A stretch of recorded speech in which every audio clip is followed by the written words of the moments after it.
Kwaziwai vateereri, tinomuchingamidzai kuchirongwa The Second Coming of Christ chamunopiwa naPastor Gift Rhodzi vekuNorth Zimbabwe Conference of the Seventh Day Adventist Church pamwe chete naPastor Caston Betera vekuEast Zimbabwe Conference of the Seventh Day Adventist Church. Mustudio nhasi tina Shailet Chakabveyo ndiye ari kutiisira musign language. Mufundisi kwazai vateereri. Vateereri tinokuchingamidzai kuchirongwa. Tinoda kutenda. Hurukuro yatinayo pazuva ranhasi ine musoro wenyaya unotiwo kugumiswa kwezvipiriso zvenzvimbo tsvene. Okay. Kugumiswa kwezvipiriso zvenzvimbo tsvene. Nyaya yatiri kufamba tichitenderera pairi muchirongwa chino cheSecond Coming inyaya yaJesu achadzoka kechipiri. Nyaya iyo iyi yekudzoka kwaJesu inonyatsoiswa pachena mubhuku raDhaniel. Mubhuku raDhaniel kunondoburitswa kuti pane humambo huchateverana munhoroondo yenyika inoyi, kutanga kuverenga paumambo hweBhabhironi, huchiteverana kusvikira panozouya Jesu. Asi mukuteerana kwehumambo uhu pane humwe humambo hunobuda kuti huchanetsana naiye Jesu zvekutosvika pakumuuraya, hwozosiyira humwe humambo hunotevera ihwohwo huchapindira munyaya dzekunamata. Humambo uhu kaitiro kawo hunenge huchipingirisha basa raJesu panzvimbo tsvene. Okay. Saka zvakakosha hunenge huchiita hunonokanganisa basa riri kuitwa naKristu munzvimbo tsvene. Saka zvakakosha kuti tirambe tichitenderera mubhuku raDhaniel kuti zvirambe zvichiwedzera kujeka zvichaitika Jesu asati auya. Okay. Saka rega timbobata zvimwe zvatakambobata muzvikamu zvakapfuura. Daniel 2 verse 44. Daniel 2 verse 44. Right. Zvino nemazuva emadzimambo iwayo Mwari wekudenga achamutsa ushe usingatongoparadzwe, uye simba rahwo haringapfuure kune rumwe rudzi rwevanhu, asiwo huchaputsanya nekuparadza ushe hwose, iwo huchamira nekusingaperi. Now Daniel ari kurondedzera achidudzira hope dzakanga dzapuwa kuna mambo Nebhukadhineza. Okay. Mambo Nebhukadhineza mukurota kwavakaita, Daniel akutsanangura anoti kune humambo hunokwana huna paya pana Daniel 2. Right. Vateereri pari kutaurwa namufundisi ndepaya mambo Nebhukadhineza paakarota hope achiona chidhori chihombe chaive nemusoro wegold chiine chipfuva chesilva nechiuno chebrass nemakumbo eiron, tsoka dzaiti iron nevhu zvakazangana. Saka achidudzira ndopamaamaveka. Anonzi simbi dzakasiyana idzi humambo hunenge huchiteverana. Asi humambo uhu hausi kutanga pakavamba nyika inoyi. uri kutangira mazuva ebhabhiloni. mazuva ebhabhiloni ndiyo yaimirirwa nemusoro wegold. Right, Babylon ichimirira musoro wegold. Ndobva tadzidza kuti silver yaiteera yaimirira umambo hweMedo Persia. Right. Brasi yaive kuchiuno kumakumbo ndo yaimirira umambo hweGreece. That's right. Makumbo aive iron dare aimirira umambo hweRome. Right. Then kutsoka uku kwai kwakazangana iron neclay kwaimirira divided Roman Empire kana kuti Europe iriko nhasi. Right. Yes, Pastor. Saka ndo panonzi pakaonekwa zidombo rakapotserwa asi risina kukandwa nemunhu rakasvikorova chidhori chiya ichi kutsoka uko kuya kunevhu kunzi mazuva emadzimambo kutsoka uko. Saka dombo riya rarova chifananidzo chiya rakazokura rikazadza pasi rese waumambo hwaKristu. Right. Ndo pari kunzi kuuya kwedombo uku riri kushurudzira kuuya kana kuti rinoreva kuuya kwaJesu Kristu. Okay. Ndo mamisirwo achaitwa umambo hwaMwari pamusoro penyika. Uchauya kumazuva ekutsoka emadzimambo. Kureva kuti Jesu anouya, haazouye munguva yeBhabhiloni. Right. Haana kuuya munguva yeMedo Persia. Right. Haana kuuya munguva yeGreece. Right. Haana kuuya munguva yeRoman Empire. Because dzakatopfuura. Dzakapfuura kudhara. Yes. But Rome yaparara. Yakaburitsa umambo hunokwana 10. Okay. Right. Saka ndo uri kunzi mumazuva emadzimambo iwayo Kristu anouya. Enda kuna Daniel 7 verse ya 17 na 18. Daniel 7 verse 17 na 18. Mhuka idzi huru idzo ina ndiwo madzimambo mana achamuka panyika, asi vatsvene vokumusoro-soro vachapiwa ushe. Ushe huchawa hwavo nekusingaperi-peri. Takaidzidza pachikamu chapfuura. That's right. Ndoye hope dzaDaniel achiona mhuka ina. Very good. Ndizvo zvoka vateereri kune vachiri kutondera chidzidzo ichi. Daniel akaratidzwa mhuka ina dzaibuda mugungwa. Yekutanga yaive yakaita seshumba. Kuchiteerera yaiita sebere renge rakaruma mapfupa matatu pamuromo. Ndobva kwaita mbada yaive nemisoro mina. Ndobva kwazoita imwe mhuka yechina yaityisa yainzi yaive nemazino eutare. Pakazomera nyanga dzaive 10. Ndizvo zvokamvonera. Very good. Yes. Kurunyatso. Saka ndo pari kunzi mhuka idzi madzimambo mana achamuka panyika. Kureva atatauraya. Babylon. Ndo yamirirwa neshumba. Right. Medo Persia. Ndo yamirirwa nebere. Greece ndo yamirirwa nembada. Yaive terrible beast yaivhundutsa ndo yaimirira umambo hweRome. Nyanga 10 dzaive mumusoro ndo dzaimirira madzimambo 10 akamuka pakaparara Roman Empire. Rekaunzwe nyaya yacho ichisusukidzwa futi muna Daniel 7 verse 23 kuenda pa25. Teererai zvakanaka vateereri. Daniel 7 verse 23 kusvika pa25. Right. Akati mhuka yechina huchava ushe hwechina panyika. Huchasiyana neumwe ushe hwose. Huchapedza nyika yose nokuipwanya nokuiputsanya. Kana dziri nyanga dzine 10, paushe uhu pachamuka madzimambo ane 10. Asi mumwezve uchamuka shure kwavo. Iye uchasiyana nevamwe vekutanga. Uchakunda madzimambo 3. Uchataura mashoko okumhuro okumusoro-soro. Uchaparadza vatsvene. Uye uchatsvaka mano okushandura nguva nemirayiro. Ivo vachaiswa mumaoko ake kusvikira nguva imwe nedzimwe nguva nehafu yenguva. Very good. Pataverenga verse 17 na 18 mfundisi. Yes. Pabuda pfungwa yekuti mushure mekunge umambo hunomirirwa nemhuka ina idzi wapera vatsvene vachapuwa ushe. Okay. Vari kunzi vatsvene ndo vatendi vana vaMwari. Kana vachinzi vachapuwa ushe kureva kuti vachapinda muumambo naJesu. Jesu anenge atoya kapa. Okay. Saka muchidimbu tingati kana umambo hunomirirwa nemhuka ina idzi hwadarika, Jesu achauya otora vatsvene opinda navo muumambo hwake. but pastor madzimambo 4 aya kana kuti maempires 4 ari kutaurwa namufundisi aya akatopfuura kaya. Babylon hakusina, Medo Persia hakusina, Greece hakusina, Roman Empire hakusina, but Jesu asati auya. Very good. Ndo zvanzi kana uda dzokorora pavhesi ya 23 kuenda pa25 ndidzokorore futi idzokorore pana Daniel 7 ipapo. Daniel 7 verse 23 akati muka yechina uchava ushe hwechina panyika, uchasiyana neumwe ushe hwose, uchapedza nyika yose nokuipwanya nokuiputsanya. Kana dziri nyanga dzine 10 paushe hwu pachamuka madzimambo ane 10, asi mumwezve uchamuka shure kwavo. Iye uchasiyana nevamwe vekutanga, uchakunda madzimambo 3, achataura mashoko okumhuro okumusoro-soro, uchaparadza vatsvene, uye uchatsvaka mano okushandura nguva nemirayiro.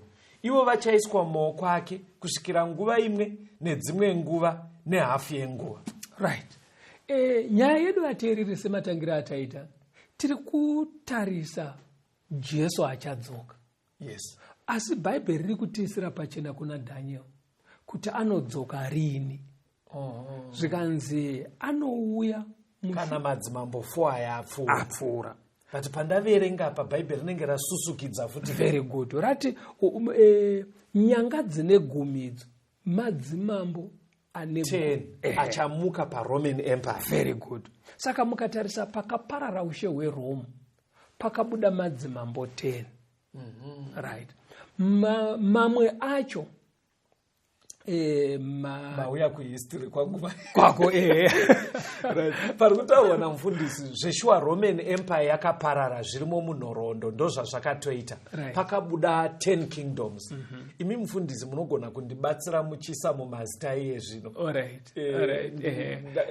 Sekuti iye zvino munyika yatiri inonzi Zimbabwe mufundisi, but yaimbwa nerimwe zita rekuti Rhodesia. That's right. Saka mazita andinonyanyotondera inini ndepayaparara kare. Okay. Although zvinezvi dzato mazita enyika dziriko. Munondibatsira. Pakaparara Roman Empire vateereri, pakabuda vainzi maAlemanai. Ndiyo yaGermany nhasi. Thank you. Pakabuda vainzi maAnglo-Saxons. MaAnglo-Saxon ndo yaBritain kana kuti England nhasi. Right. Kune vainzi maBurgundians. MaBurgundians ndo Switzerland. Right. Kune vakabuda vainzi maFranks. MaFranks ndiyo France. Pane vamwe vakabuda pastor vainzi maHeruli. MaHeruli haasisikwa. Havakwa. Ko vainzi maLombards. MaLombards ndiyo Italy yatiinayo. Italy. Kune vakabuda vainzi maOstrogoths. MaOstrogoths hakusisina vakaparara. Pane vainzi maSuevi. maSuevi ndiyo Portugal. Kune vainzi maVisigoths ndapa number 9. MaVisigoths ndiyo Spain. Pane vainzi maVandals hakusisina. Alright. Saka vasara ndevapi aripo? Vasara. Munogona kutaura mazita ezviripo ezvino ndo 7. Germany 1. Ndobva mati England 2. Ndobva mati France 3. Ndobva mati Italy 4. Ndobva mati Switzerland 5. Ndobva mati Spain 6. Ndobva mati Portugal yechi7. ndo dziripo nhasi. Alright. Then maVandals, maOstrogoths namaHeruli hakusisina. Saka ndovanzi nyanga 3 dziya dzakadzurwa vateereri. Saka zvanzi iko panapa kuna Daniel 2 vhesi ratatangisa kuverenga vhesi 44 rati nemazuva emadzimambo iwayaya api acho iwaya atataura iwo 7 atatauraya. But kupanzi pane mumwe achamuka uyu ari kuita kunge ari kujoina 7. Very good. Saka kwanzi mushure memadzimambo 10 aya kuchamuka umwe mambo anoparadza 3 patataura vaOstrogoths, Vandals nemaHeruli. Right. Saka mukatsvaga munhoroondo muhistory sezvatakambodzidza muchidzidzo chakapfuura vateereri, takaona kuti pakuparara kweRoman Empire kwakamuka chechi yemakristu. Chechi yemakristu zvayakaita Caston payakatangira kuPalestine uko kuisraeri ndokwayakalonjerwa. Makristu ekutanga vaive neheadquarters yavo mujerusarema, zvekuti kuna mabasa Jesu aitoti kana mapuwa simba nemweya mutsvene muchatanga kuparidza mujerusarema muchienda. Yes. Nekufamba kwenguva, because pakafa Jesu umambo hwaitonga ndehweroma, ndana Kesari, that's right. Saka capital city yechechi, headquarters yechechi yakazochinja kubva kujerusarema ichienda kueurope, kuitaly, kurome. Vapuwa muzinda naembara anga ari kunguva idzodzo. Takambozvita Constantine.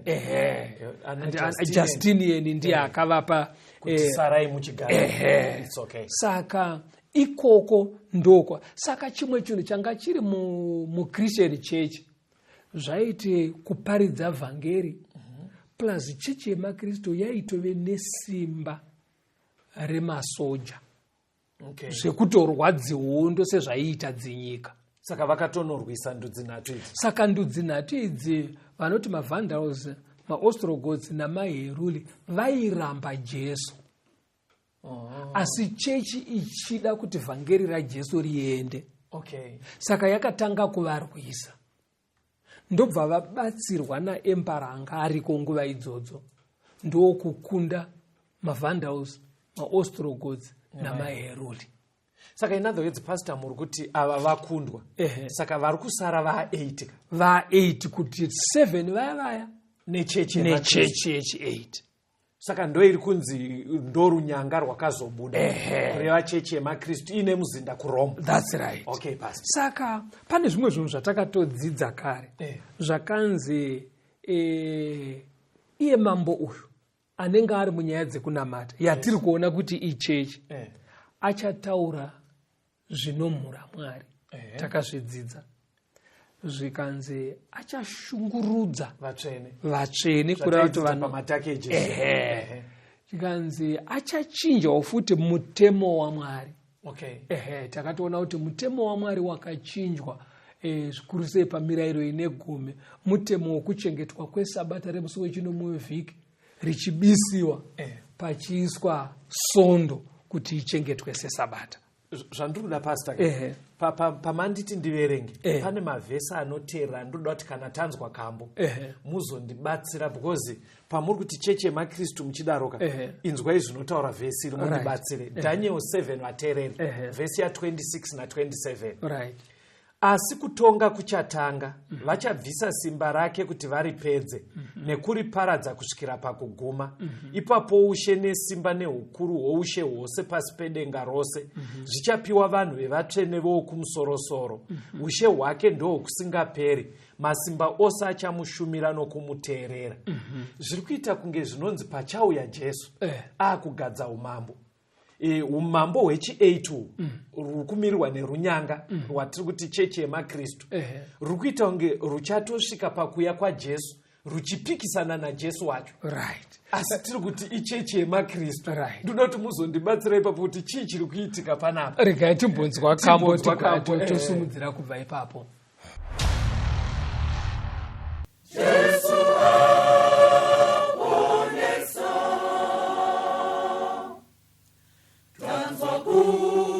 Kisiso Jesu aponesa iroso koraura Jesu aponesa ziwiso nyikatese kumbiri okwenyanza tenzi anotituma Jesu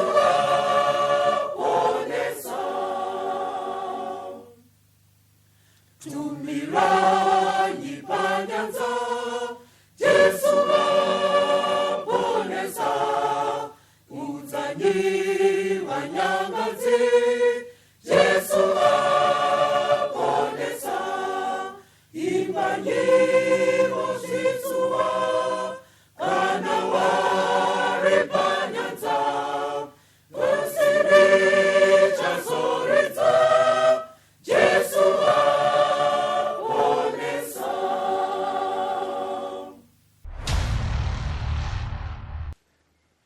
tinomuchingamidzai vateereri tichienderera mberi nehurukuro yedu. Toda kutenda vateereri. Tisati taita break ndaita mubvunzo kuna mufundisi kuti vajekese nyaya vanga vachitaura yekuti Jesu achauya mumazuva emadzimambo atiri kuona ari kuEurope nekutsanangura kwavaaita. But pakati pemadzimambo pane mumwe mambo ari kumirirwa nekarunyanga mubhuku raDaniel. Pandaverenga pastor ndaverenga pana Daniel pandanchiti nyatsoitai kuti pajeke pabisu yapa Daniel 7 ndoda kuverenga kubva verse 25 kusvika pa27 verenga munhu wamwari. Iri kuti achataura mashoko okumhuro okumusoro-soro, achaparadza vatsvene, uye achatsvaka mano okushandura nguva nemirayiro. Ivo vachaiswa mumaoko ake kusvikira nguva imwe nedzimwe nguva nehafu yenguva. Asi kutonga kuchatanga, vachabvisa simba rake kuti varipedze nekuriparadza kusvikira pakuguma. Ipapo ushe nesimba neukuru hweushe hwose pasi pedenga rose zvichapiwa vanhu vevatsvene vokumusoro-soro. Ndandati inini umambo hwakaparadza mamwe madzimambo matatu. Ndizvozvo pastor kuti ichechi yemakristu. Even history inopupurira kudaro.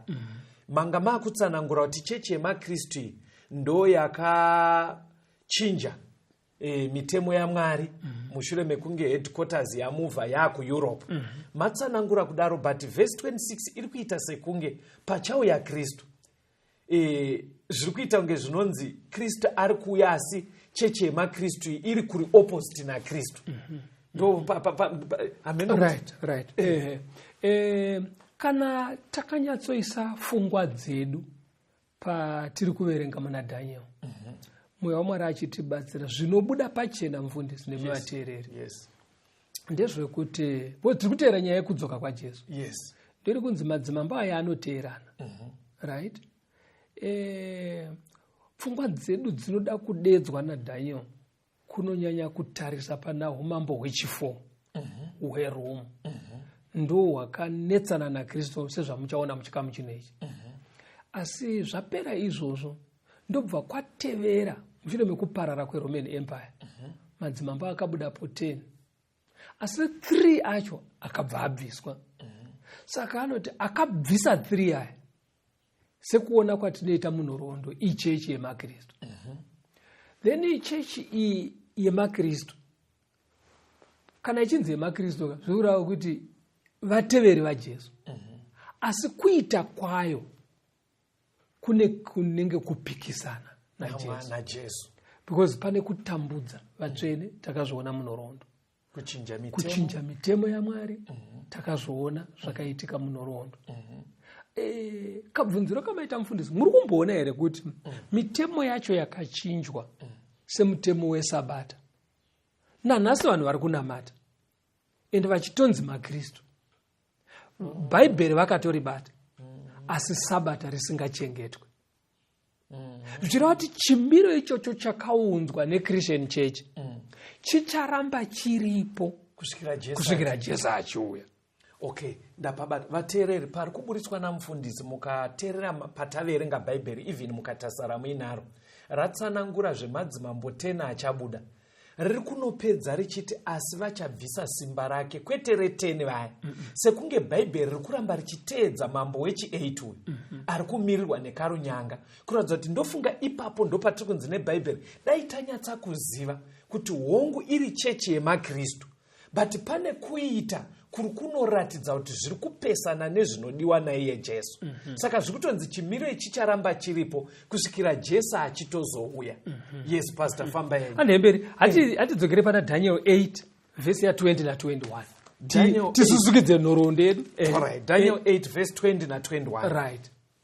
Gondobwe rawakaona rakanga riine nyanga mbiri ndiwo madzimambo evaMedia nevaPersia, uye nhongo ine mvere ndiye mambo weGreece. Runyanga rukuru ruri pakati pemeso ayo ndiye mambo wekutanga. Daniel 2:7-8 zvichienda mberi iri kungoita ichidzokorora nhoroondo imwe chete. Madzimambo aiuya panyika zvichienda, asi focus iri pakudzoka kwaJesu. Okay. Andinopaona ndo nyaya inoda kuburitswa kwatiri mubhuku radhaniel. Because apo pataurwa zvegondobwe neningi vari kudzokorora futika vari kuti Medo Persia voti Greece. Unoziva kuti vanodzokororei? Ndokononzwa vafana mazana vachidzokororo ine simba. Kuti mukaramba muchidzokorora zvinoenda zvichijeka kusvika. So ipapa ndofunga kwamuri vateereri munogona kutadza henyu kuziva mavhesi asi achindofunga maakuzviziva izvi kuti Babylon, Medo Persia, Greece, Rome, kozoya runyanga rwairwisa Mwari. Izvozvo zvinofanira kupinda mumusoro menyu because taane nguva tichizvidzokorora besi ndokaitiro kamwari. Handitozvona. Saka panapa Medo Persia yakateerwa neGreece. Hande verse 22 kuenda pa25 ya Daniel 8. Daniel 8 verse 22 to 25. Right. Kana ruru runyanga rwakavhunika dzimwe ina dzikabuda panzvimbo yarwo, ushe huna huchabuda parudzuro, asi hungave nesimba rarwo. Zvino panguva yekupedzisira yeushe hwavo, kana vadariki vazadza chiyero chavo, mambo nechiso chine hasha unoziva kuita nemana akaipa achamuka. Simba rake richava guru, asi hazvingaitwe nesimba rake chairo. Achaparadza zvinoshamisa, asi uchafara pazvose zvaanoita. Achaparadza vane simba nevanhu vatsvene. Zvino nekungwara kwake achafambisa nhema muruoko rwake. Achazvikudza mumwoyo make nekuparadza vazhinji vakafara havo. Achamukirawo muchinda wevachinda, asi uchaputswa zvisingaitwe neruoko rwemunhu. Right. Panapa ponzi Greece taiona nditika yateera Medo Persia. Saka Greece zvayakaita pakafa Alexander, maarmy commanders akaarifomu vakatsemurirana umambo hweGreece. Takazvidzidza Kasanda, Lysimachus, Ptolemy Seleucus. That's right. Saka ndima yataverenga iri kuti iyo mumazuva ekupedzisira ekutonga kwavo kweGreece pakamuka umwe mambo takuzvisaka kuti Greece yakateerwa neRome. Very good. Saka zviri kunzi manje Rome zvayakaita yakazononetsana nemuchinda wamachinda. Muchinda wamachinda ndiye Jesu. Ende kureva kuti vakamurovera pamuchinjiko. Very good. Because akarovera Jesu, Pilato kandi anototi kuna Jesu, unoziva here kuti ndine simba rekukurovera pamuchinjiko kana kukusunungura. Pilato aive muroma. Musoja akatorovera Jesu padanda ndeweRoma. Handiti mazviona. Saka ndoumambo hwakauraya Jesu. Handiwapabataka. Imbotidzokere kumashure zvishoma pana Daniel 8 ipapo uverenge vhesi ya 8 kuenda pa10. Daniel 8 verse 8 to 10. Nhongwe ikazvikudza zvikuru kwazvo, zvino yakati yasimba, runyanga rukuru ndokuvhunika, nyanga huru ina dzikabuda panzvimbo yarwo, dzakatarira kumhepo ina dzekudenga. Zvino kune rumwe rwadzo kwakabuda runyanga ruduku, rwakazokura kwazvo kumativi ezasi nekumavirazuva nekunyika yakaisonaka. Rukakura kusvikira iko kuhondo dzokudenga, rukawisira pasi dzimwe hondo nenyeredzi, ndokutsika pamusoro padzo. Saka runyanga ruri kutaurwa panapa ndo ushe hweRoma. Ndizvozvo. Handiti apa pari kujeka. Ndo yakateera Greece. Chiverenga vhesi 11 na12. Daniel 8. Daniel 8 verse 11 na 12 vateereri. Tiri kungoteera umambo uhu nekuteerana kwawo. Asi muna Daniel 8 tiri kutangira paMedo Persia. Yoenda Greece. Yoenda Rome. Matindi chiverenga verse 11 na 12. Rukazvikudza kusvikira kumuchinda wehondo, rukamutorera chipiriso chinopiswa nguva dzose. Nzvimbo yeimba yake tsvene ikaputswa. Hondo ikamutswa kuzorwa nechipiriso chinopiswa nguva dzose. Nokuda kwekudarika rukawisira pasi zvokwadi, rukafara pazvose zvarwakaita. Nau mukatarisa nyanga inomiririra umambo. But pane nyanga yabuda kana kuti umambo hwabuda. Ndo hwauraya Jesu. Asi zviri kuita sekunge anditi makambomhanya relay kuchikoro. Right. Saka parelay ka ukamhanya unosikopa umwe chimuti kuti akondini. Anditozvona. Saka panapa pari kuti chi after Greece chimuti cheumambo chinotorwa neRome. Rome yomhanya. Anditozvona youraya Jesu omuka. Asi yosiya yatambidza umwe chimuti cheushe munhoroondo yedi. Asiri Europe ya. Apuhwa ushe manje panapa asisiri Roman Empire. Apuhwa ushe panapa ndiye akunze nyanga ya. iri kuita unge nyanga imwe chete, asi ukanyatsokutevera katsanangurirwo kacho. Ndazvibata muri kuti Greece yapa chimuti Rome. Right. Rome ndobva yati mhanyei. Kuna Daniel 7 zvaita unge pataurwa nyika dzakawanda. Asi pane wechi8 azotaura. Azobuda. Kuradza ndofunga ndiye atambidzwa chimuti. Ndiye atambidzwa chimuti. Saka kuchapter 8 futi muri kuti yatanga iri Greece. Ndobva yamhanya ikapa Rome. Right. Rome kwakunotambidza uyu. Ari kuita unga ari kupindira munyaya dzekunamata. That's right. Ndiye apapiwa chimuti. Saka ndo Christian church manje. Because head office yacho yanga yatoo kuRome. Saka hazvina kunetsa kutambidzwa chimuti cheumambo. Handiti wazviona. Masimba yanga iinawo. But apa manje pairi kunonetsa pastor nemuatereri. Atambidzwa chimuti uka ari kuita unga ari kupiringishana kana Jesu. Right. Apa kungoripota zvakaitika. Handiti wazviona kuti tizvizive. Bhaibheri riri kungoripota. Handiti wazviona. Saka anonzi iye akazvikudza. iChristian church iri kunzi yakazvikudza kusvikira kuda kunokwikwidzana naJesu muchinda wamachinda. Handiti wapabata. Right. Muchinda hanzi mutungamiriri wehondo dzokudenga. Saka hanzi yakapedzesera yatora chipiriso chinopiswa kuchiwisira pasi. Ndopandoda kuti because iri kunzi zvokwadi yese yakaiwisira pasi ikatsika netsoka. Right. Ani mazona nechipiriso kuchibvisa kuchiwisira pasi. Zvipiriso vatereri patakamboita muzvidzidzo zvapfuura. Mwari achida kufanonongedzera zano reruponeso rataizowana muna Kristu. Aiti munhu akatadza unoenda nezvipiriso zvako wouraya woita zvaitwa pasanctuary, asi zvese zvainongedzera pana Jesu. Ariye chipiriso chikuru chinoti pakupona. Nebasa rese raiitwa nemuprista rainonongedzera pane zvaiitwa naKristu. Takamboita chidzidzo ichi. But maybe mungatitsanangurire zviri nani pari kunzi taakuziza manje kuti nyanga icheche yemaKristu. Right. Iyi ndo yatambidzwa chimuti. Right. But iri kupiringishana nebasa raJesu. Iyonzi yakabvisa chipiriso. Now kubviswa kwechipiriso kana kuti kwezvibayiro kwakaitika nenzira mbiri. Right. Kekutanga ngativerenge Daniel 9 verse 27. Daniel 9 verse 27. Right. Zvino iye toda chikamu chekutanga bedzi 27a. Zvino iye uchaita sungano yakasimba nevazhinji vhiki imwe. Pakati pevhiki achagumisa chibayiro nechipo. Right. NdiJesu uyu ari kunzi pakuuya kwake achaita sungano nevakawanda. Kuponeswa kwenyika yese. Pakati peperiod yachoka onzi achagumisa zvibayiro nezvivi. Zviri kurevei? Jesu paakafa pamuchinjikwa zvakataurwa naana Isaya kuti kurohwa kwakativigira rugare kwakaiswa pamusoro pake. Sehwai isingacheme pamberi pevaveuri akaenda akaurawa kuti isusu tiponeswe.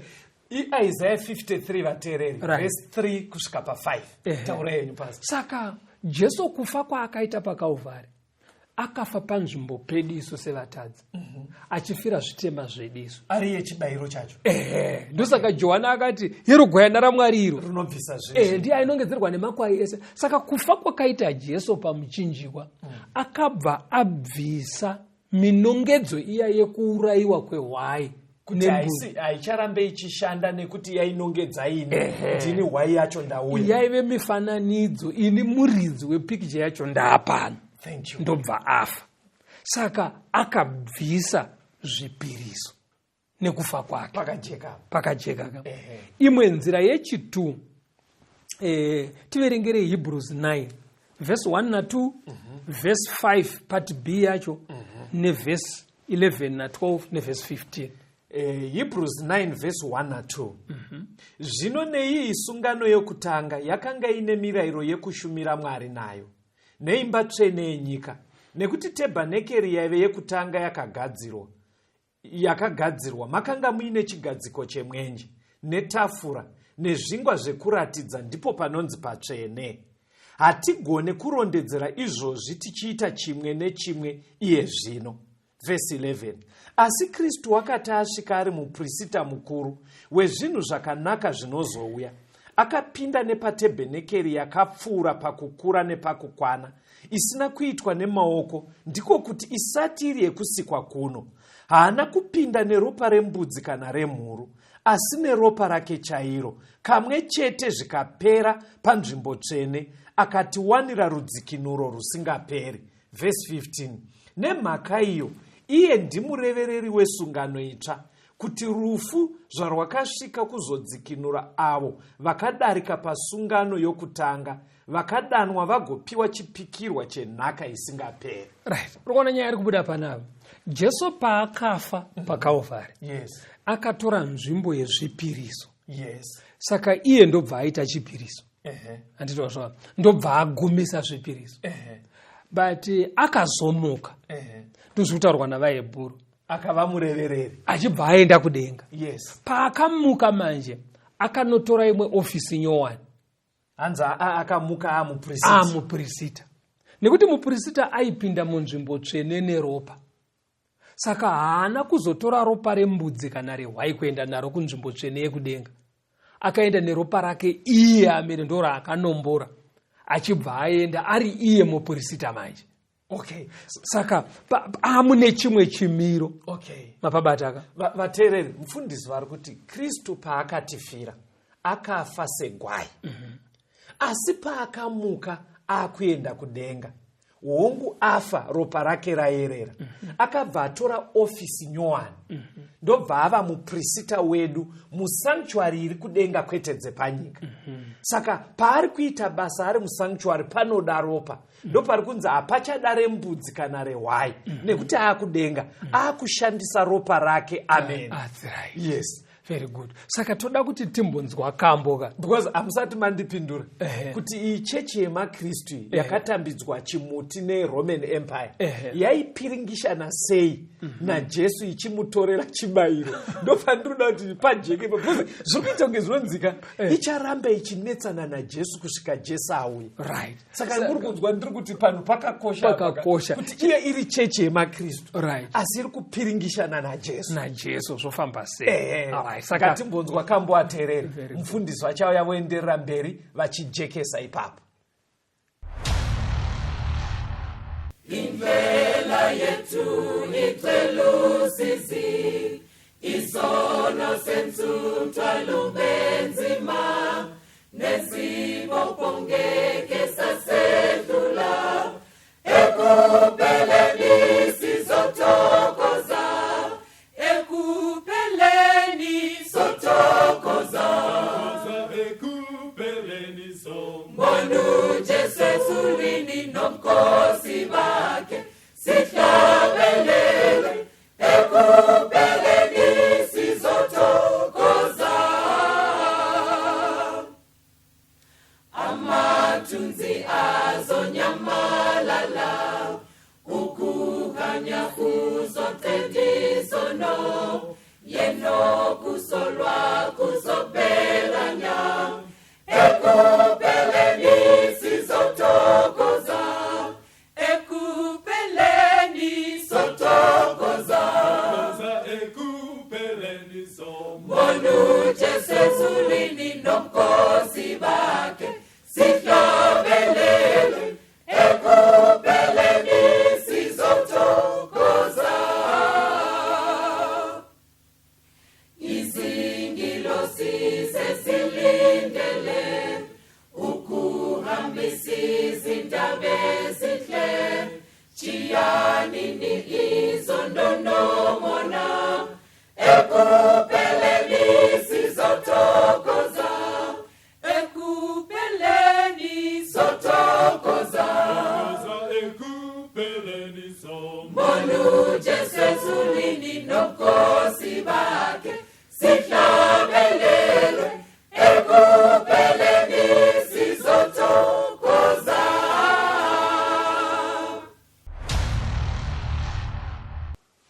Tinokuchingamidzai vateereri muchirongwa chedu The Second Coming of Christ. Pachikamu chapfuura panga paita mubvunzo mufundisi wada kubvunzai. Yes. Kumwe kwese ndofunga vateereri kuri kukujekerai kuti panopiwa nhoroondo yenyika takatarisa kudzoka kwaKristu. Mwari ari kutanga achitaura maumambo achiteedzana kuti Babylon, Medo-Persia, Greece, Roman Empire. Ndobva taona kuti Roman Empire yakabva yazotambidza chimuti, kunyange zvichita unge yakatambidza kuEurope iripo, asi akanyatsotambidzwa chimuti iChristian Church yenge ane muzinda kuRome. Ndo iri kunzi yakaparadza vatsvene ikachinja mirayiro yaMwari nezvakadaro. But patapana Daniel chapter 8 mfundisi. Ndipo paita mvunzo wangu. Alright. Kuti zviri kuita unge zvinonzi umambo huri kumirirwa nekarunyanga. Christian Church. Iri kupingirishana naJesu pabasa. Alright. Ndo pandoda kuti pajeke ipapo, but iri chechi yemakristu. Yemakristu, alright. But ichipingirishana naJesu. Maisa pachena kuti Jesu ndiye aive chibayiro. Iye zvino ari kusanctuary yekudenga semuprista achishandisa ropa rake. Pajekese ipapo mfundisi.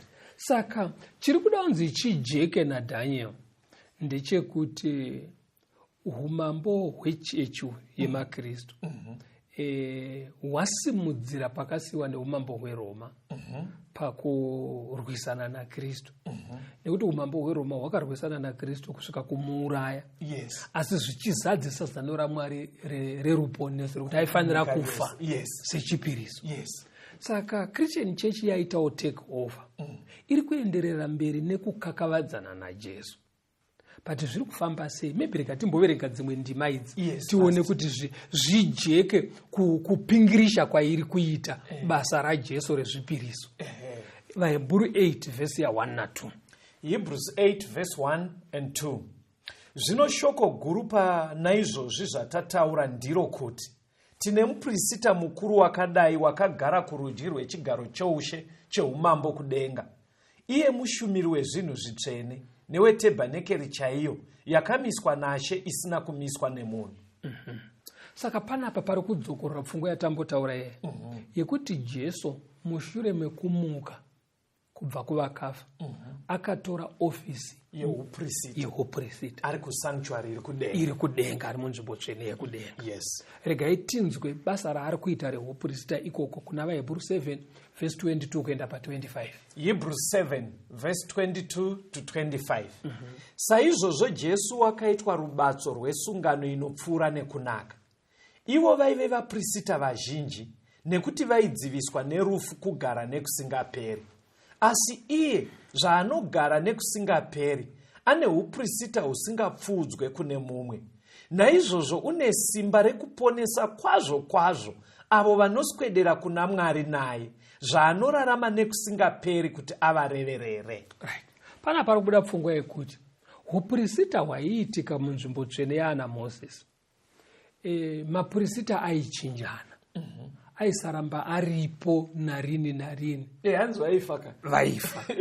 Asi uprista huna Jesu manje hunoramba huripo nekuti haafe. Anorarama nekusingaperi. Saka huri nani kawo? Huri nani. Ndosaka ichinzi better covenant.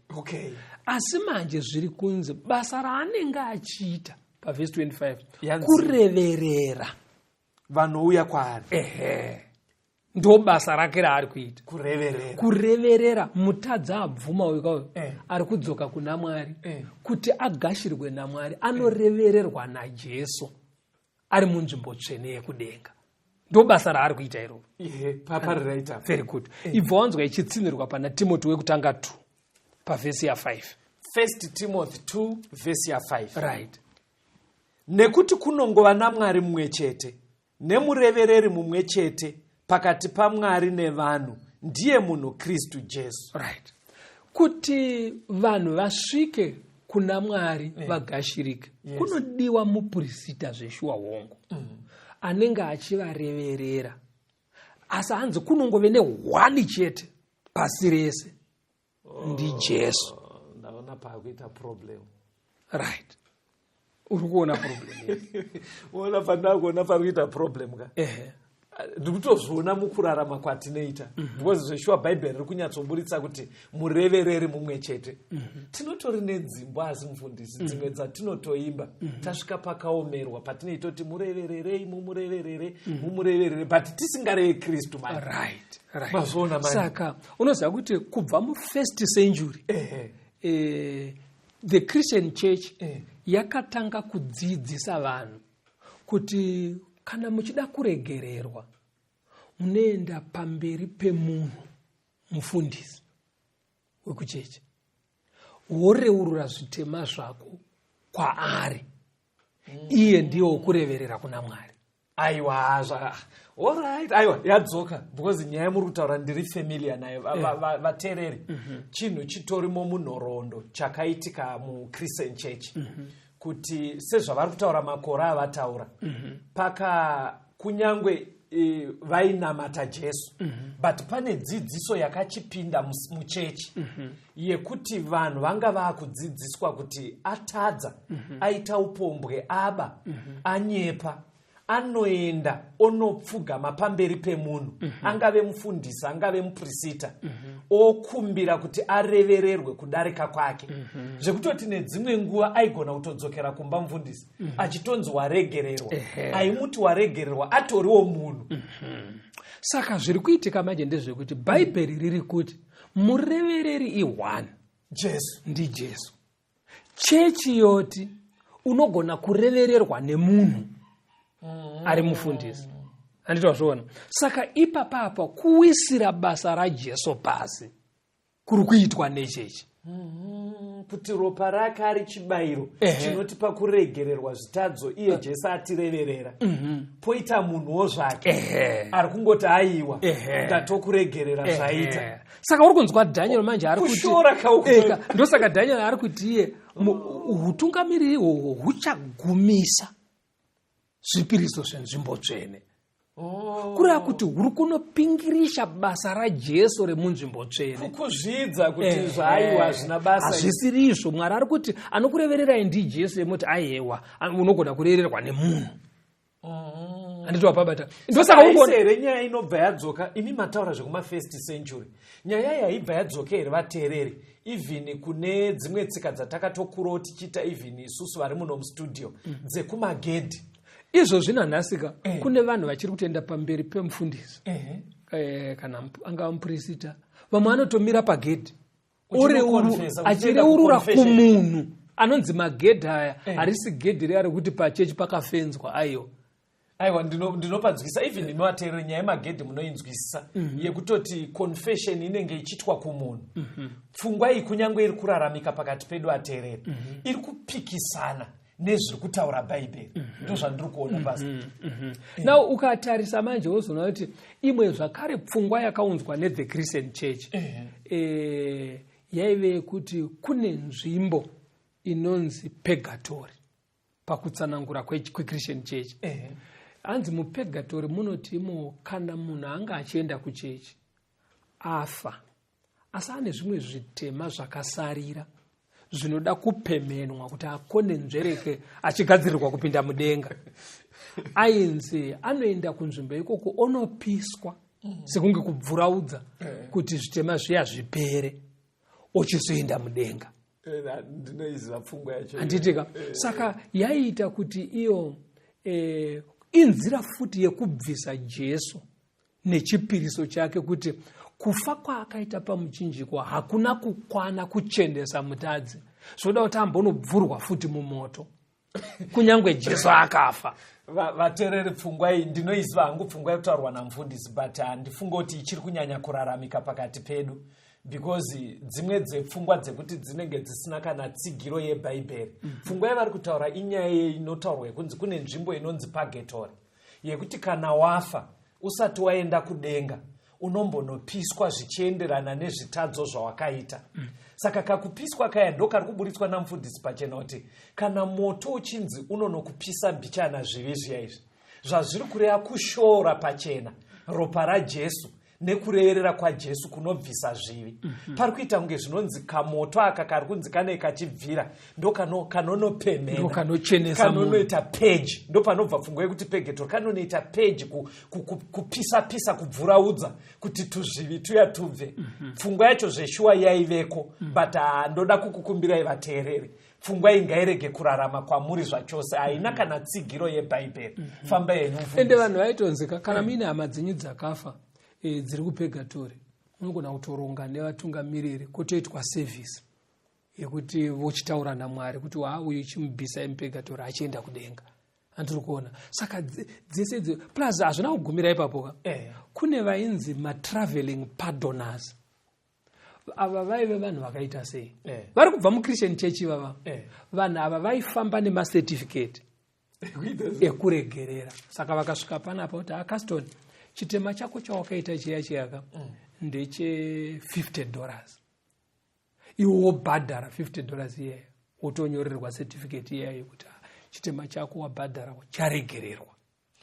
Zvinhu izvi pazvaitika iwo ndiwakaita history kwai kusiri kungotora advantage here kuti vanhu vaisaverenga bhaibheri.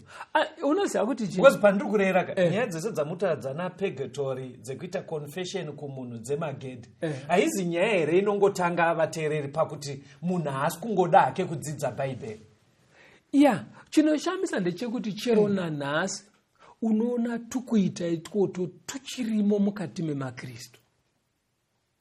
Saka iwe waona kuti yekutengesa ma-indulgences yekutengesa ma-certificate yekuregerera iyi ndeimwe nzira futi yekuti munhu hauregererwe naJesu ba, asi certificate iyi ndo inokuregerera.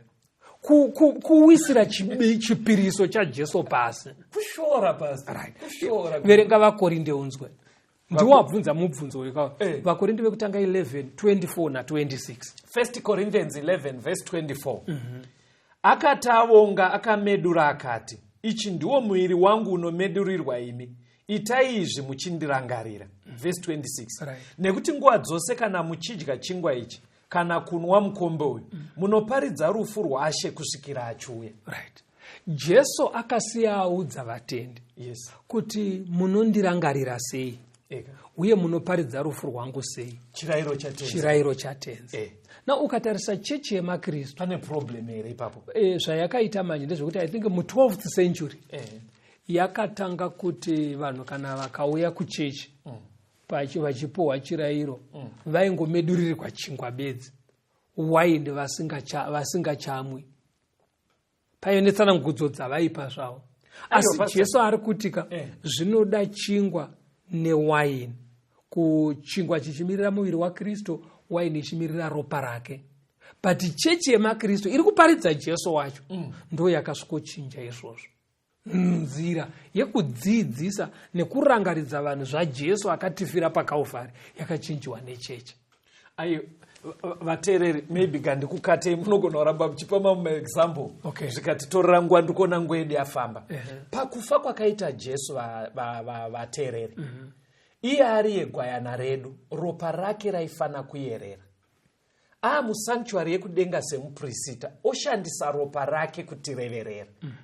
Saka patinoita chirayiro chatenzi zvitori mandatory, ndoti ishona zvakatofanira, ndo zvinofanira kuti zvinofanira kutotika chinomirira ropa chiwanikwe, nekuti ropa iroro ndo raitoratidza kuregererwa kwedu zvivi, kufira kwaakatotiitira iye Kristu. Saka ropa iri rinofanira kutowanikwa, but iko zvino patinoita chirayiro chatenzi rinowanikwa muchimiro chewaini, kwete inodhaka iya ine doro.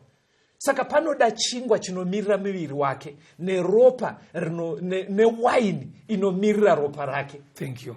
Verenga ya Hebrew 8. Imi mamati kudi? Mamati vanhu vari kuita hafu. Mu12th century ndo makabiswa waini. Ndobva vanhu vasara vachidya chingwa bedzi. Ende kunotori nemamwe maKristu asingatomboite chirayiro chacho. Havatori nei nacho. Kuti it's either kana vachiita vanongodya chingwa. Waini haanwe. Kana utoti havatoite zvachese. Kupingirisha basa raKristu.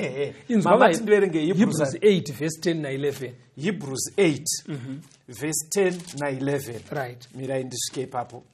Ndasvika.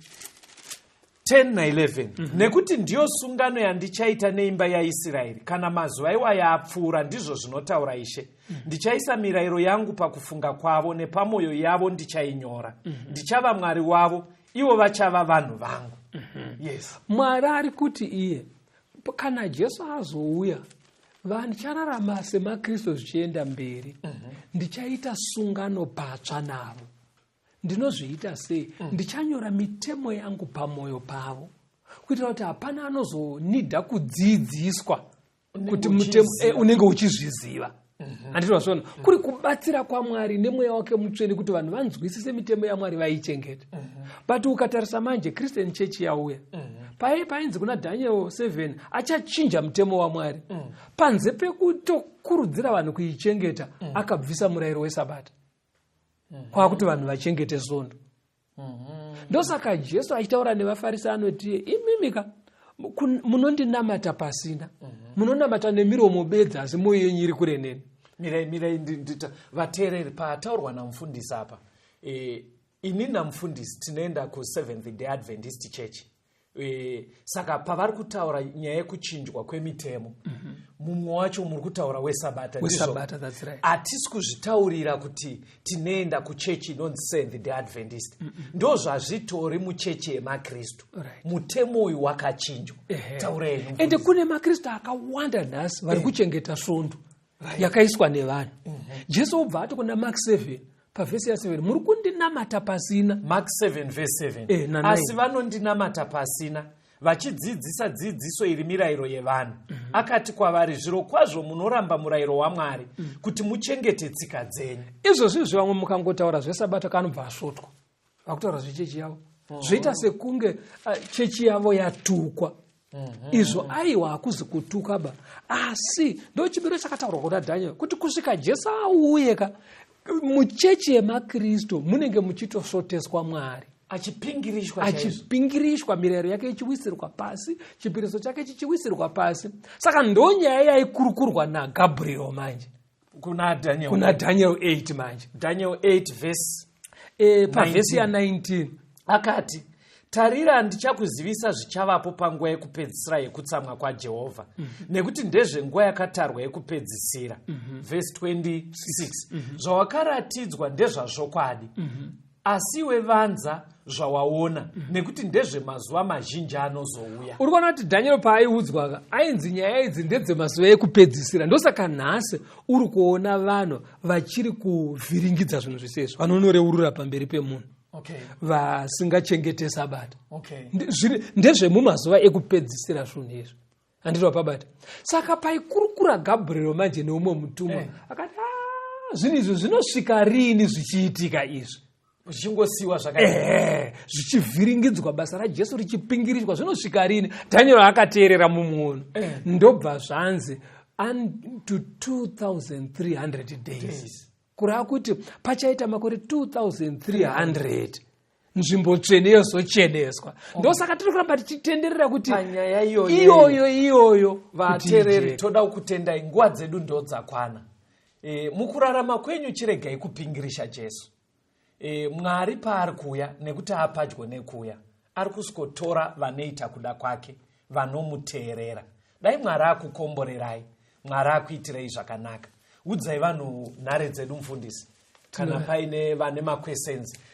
Kuri kwekuti washaya munhu anopinda 7th Day Adventist Church ari padhuze newe kuti umubvunze pauroda kubatsirwa munogona kushandisa nhare dzinoteera 0775 460 175 0775 460 175 kana kuti chimfundisi 0716 452 086 0716 452 086.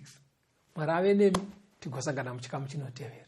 Soko rakanaka kunesu vafambi apo tinoenda pasipo asi muponesi achazouyazve kutonga umambo wakewo ari kuuya nekukasika Jesuzve ari kudzoka nevafambi vake vachazotorwa apo Jesu ouya. Makuva ekare apo vanorara vafambi vaka vafana Kristu vachazarurwa zvevanu vanomuka vachapona pamwe naJesu ari kuuya nekukasika Jesuzve ari kudzoka nevafambi vake vachazotora apo Jesu ouya tichasangana kumusha wekudenga tichaimba nekuponeswa vaponesi vachabva pasi rese vanamate mambo wedenga ari kuuya nekukasika Jesuzve ari kudzoka nevafambi vake vachazotora apo Jesu ouya. Haleluya, amenize haleluya, nekudawira tichasvika namatasimbira kufaradakara topfeka mbiri yekudenga ari kuuya nekukasika Jesuzve ari kudzoka nevafambi vake vachazotora apo Jesu ouya. Haleluya, amenize haleluya, nekudawira tichasvika namatasimbira kufaradakara topfeka mbiri yekudenga ari kuuya nekukasika Jesuzve ari kudzoka nevafambi vake vachazotora